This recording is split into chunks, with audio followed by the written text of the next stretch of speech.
woon ci Zik Feeling Fama Fall mi ngi dëkkee ba Parcelles Assainies woote woon ci émission Zik Feeling bi nga xam ne moom la ñu génn ci àjjuma ji Saliou Bodian mi ngi dëkkee ba Yëmbal Zik FM daal di koy taamu daal di koy may xarum tabaski Saliou Bodian xibaar bi noo ko dundee. C'était une grande surprise pour moi. ñu ngi ak suñu beneen auditeur bi nga xamante ni si mu ngi tudd Isma Sow mi ngi dëkkee ba Parcelles Assainies kontaan nga. yaa sa pap pour mu woote Zik FM pour mën a am xarum tabaski Maymouna Mbengue dëkkee ba Parcelles Assainies unité 18. ki ko fi teewal muy Ablaye Adama Mbodj mi ngi dëkkee ba Guédiawaye woote woon ci émission Test sëñ Adama Mbodj noo ko dundee. ah di kontaan rek tey bëgg ci yéen waaye la ma la wax rek gërëm naa la sant naa la di sant sama waay waaw ndax keroog ma leen woo bi ma wooyee daa fekk may liggéey mais bu duutoon ak yow jigéen tabaski du ma war. beneen auditeur bi nga xamante ni si Zik FM taamu na ko ci serveur am ci 88 628 89 90 fas yéene ko jox xarum tabaski mu di Cheikh Ahmed Tidiane Ba biñ la woowee. ni la Zik FM jagleel na la xaram tabaski noo ko dundee Cheikh Ahmed Tidiane Ba. xanaa kontaan rek. suñu beneen gagnant bi nga xamante ni si Zik FM taamu na ko ci serveur am boobu di 88 628 89 90 mu di Lamine Faye dëkk ba Fass noo dundee mbégte googu.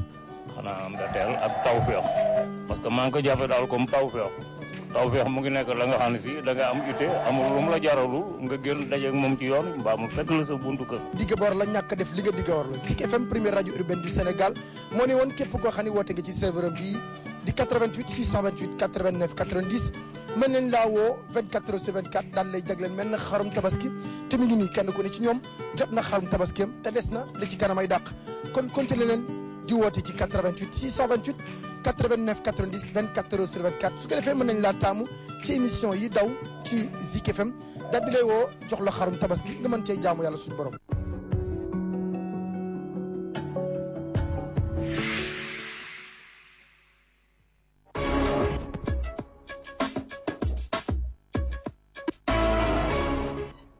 Mamadou Kassé, conseiller technique à la présidence de la République en urbanisme et en habitat, notre invité cet après-midi dans l'émission Toute la vérité.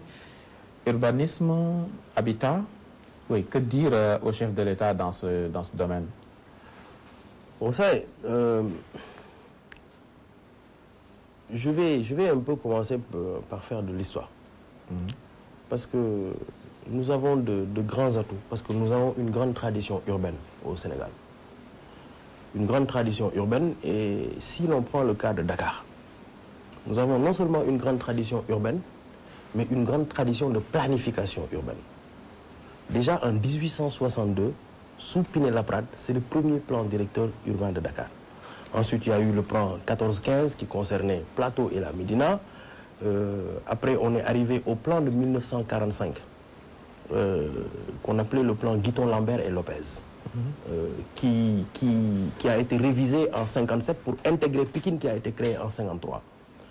Ensuite, il y a eu le plan 1967 qui est appelé plan Écochard, qui est le plus connu, en réalité, le PDU le plus connu. Puis, avec la première alternance, le PDU 2001, le plan directeur urbain 2001. Ensuite, toujours dans la deuxième alternance, le PDU, le plan directeur urbain, horizon 2025. Et actuellement en cours, le plan directeur urbain, horizon 2035, qui prend en compte non seulement l'extension de Dakar, mais également de grands ouvrages structurants qui sont en train d'être érigés pour participer à une meilleure gestion et une meilleure rationalisation de l'espace. Alors, donc, la question du désengorgement de Dakar est un problème. Alors, beaucoup se sont demandé pourquoi nous ne transférons pas la capitale. C'est peut-être aussi ignorer un pan de notre histoire. 1957, transfert de la capitale, suppression de l'AOF, transfert de la capitale de Saint-Louis à Dakar. Donc déjà, nous avons une avance en termes d'histoire urbaine, contemporaine, sur peut-être nos voisins les plus immédiats et l'Afrique en général. Non, avec la suppression de l'AOF, Saint-Louis n'était plus sûr comme capitale du Sénégal. Non. Ça se comprenait à l'époque. Mais ici, l'idée... c'est un choix d'aménagement qu'il faut intégrer dans notre histoire. Guidé par des raisons sécuritaires surtout. Mais peut-être. Demain, si vous transférez... Saint-Louis, c'était trop proche de la Mauritanie. Si vous transférez demain Dakar... Dakar, si sur le plan sécuritaire, est mieux protégé, non? Oui, d'accord. Bon, j'en viens. Mais si vous transférez la capitale aujourd'hui ailleurs, ça découlera toujours d'un choix d'aménagement ou un choix d'équilibre, ou en tout cas, ce sera motivé Même par si on ne change pas de capitale, ne serait-ce que créer un autre pôle de développement. J'en viens. C'est-à-dire, aujourd'hui, il y a ce qu'on appelle les conurbations. C'est-à-dire de plusieurs noyaux urbains qui sont censés géographiquement être un peu éloignés et qu'on décide de raccorder pour élargir la surface. C'est-à-dire aujourd'hui, l'idée c'est de travailler sur le triangle Dakar, Thiès, Mbour. Parce que la chance aussi dans notre histoire, c'est que nous avons deux grandes villes, mais nous avons aussi plusieurs villes secondaires. Donc peut-être le problème ne se pose pas avec autant d'acuité chez nous qu'ailleurs. Donc, il y a des zones à urbaniser en priorité et qui participeront déjà à rendre plus logique l'occupation de l'espace à Dakar. C'est ainsi que le pôle urbain de Diamniadio est une excellente inspiration. Et d'ailleurs, l'inspiration, la première inspiration, quand Abdoulaye Wade a voulu faire quelque chose sur Diamniadio, il a voulu jouer sur la position géographique de Diamniadio. Sa vraie position, c'est-à-dire une position de plateforme naturelle. Il a voulu en faire une plateforme multimodale qui permettait en fait de distribuer et de recevoir, donc gérer les flux. Ma foi, aujourd'hui, on a quelque chose de plus concret. Sur 1765 hectares, on permettra l'arrivée de nouvelles unités résidentielles, on permettra d'aménager selon des standards internationaux, on permettra d'avoir la deuxième université sur Diamniadio avec la Cité du Savoir, un certain nombre d'administrations qui vont être délocalisées sur Diamniadio.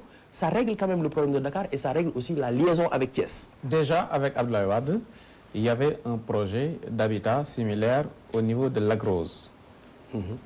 Lac Rose, il y avait un projet similaire donc, du côté de Lac Rose.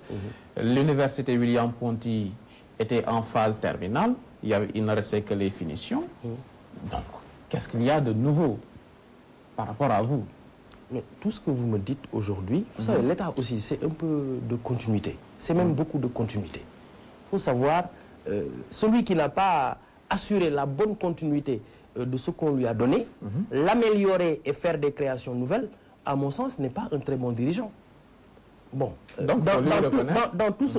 L'extension de Dakar vers Lac Rose, vers Diamniadio, il faut reconnaître ça quand même à Abdoulaye Wade. Mais qui nie quelque chose que... Moi, est-ce que j'ai nié ici qu'Abdoulaye Wade a fait quelque chose? C'est tant mieux alors. Ben, c'est tant mieux, bien sûr. Mais heureusement d'ailleurs, heureusement parce que nous l'avons porté au pouvoir, nous nous sommes battus pour qu'il arrive en 2000. Mais la moindre des choses aurait été qu'on récolte des choses au bout de cette alternance. Mais nous faisons mieux. C'est ce qu'on attend de vous. Nous sommes en train de faire mieux. Voilà, ce que je vous ai dit n'intègre pas l'Université du futur africain, comme vous le dites. Le Lac Rose est une deuxième étape, parce que la délégation qui a été créée, c'est la délégation générale de promotion des pôles urbains de Diamniadio et du Lac Rose. Je dis que nous avons une vieille tradition de planification. Pourtant, nous faisons des rattrapages.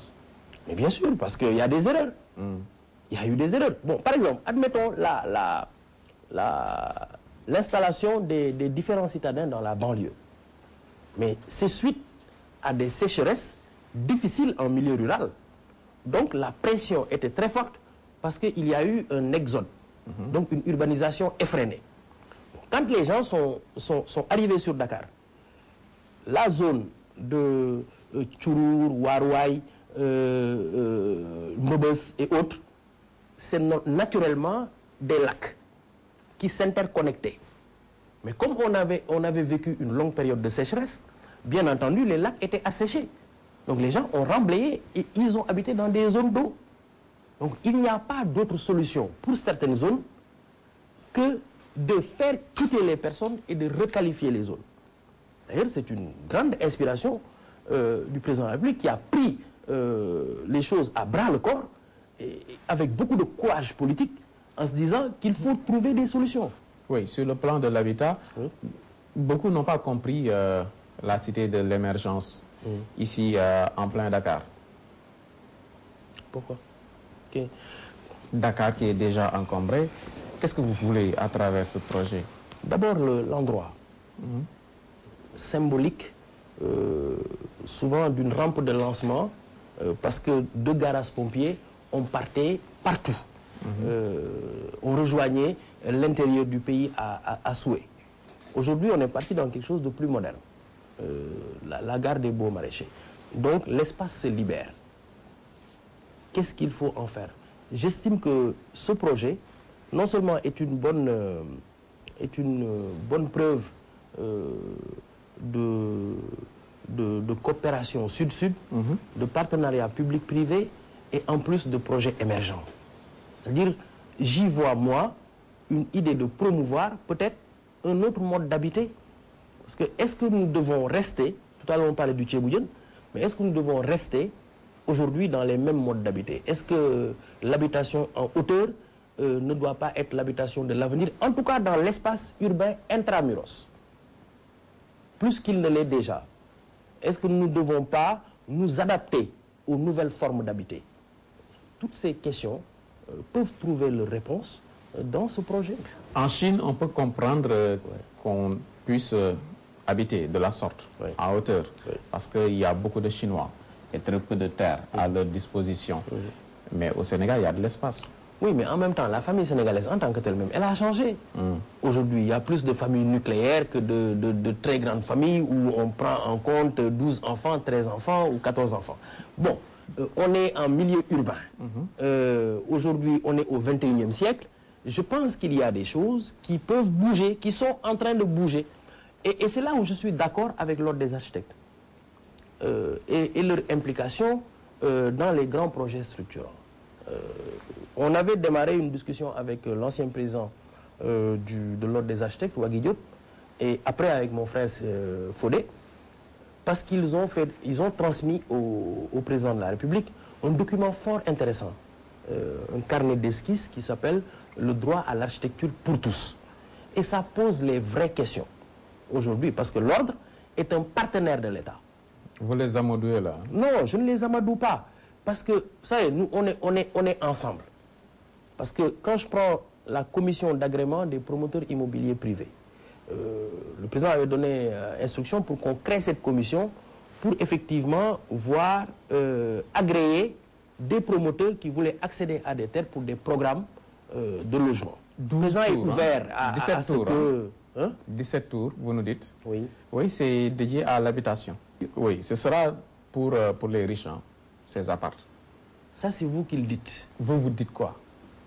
Moi, je dis que je donne ma langue au chat et que de toute façon, peut-être nous nous retrouverons dans une autre émission où j'étudierai le dossier de manière beaucoup plus approfondie et nous trouverons la réponse. Parce que moi, je n'ai pas envie de dire des choses dont je ne suis pas forcément sûr. Mais vous ne pouvez pas quand même démarrer un chantier sans pour autant avoir planifié le tout?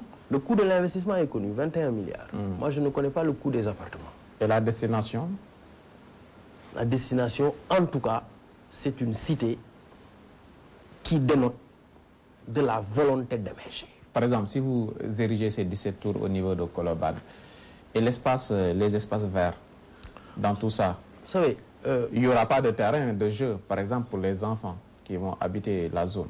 Mais bien entendu, si. Mais vous n'avez pas regardé le programme en tant que tel. Mais même le programme en tant que tel n'est pas que du béton. N'est pas que du béton. Il y a une rationalisation de l'espace global parce que c'est circonscrit quand même sur 2,50 hectares. Mais il faut même avoir une vision plus large. Il faut aller jusqu'au pont de Colobane et se poser la question. Et c'est ça qui est intéressant dans un plan directeur urbain ou un plan d'urbanisme de détail.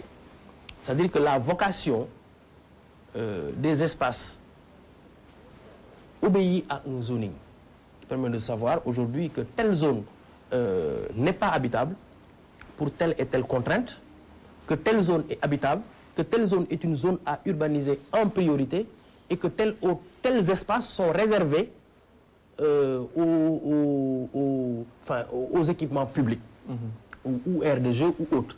Mais même dans le lotissement, c'est circonscrit ainsi. Ok. Est-ce que vous travaillez à ce que vous puissiez faciliter aux Sénégalais la construction? Mais bien sûr.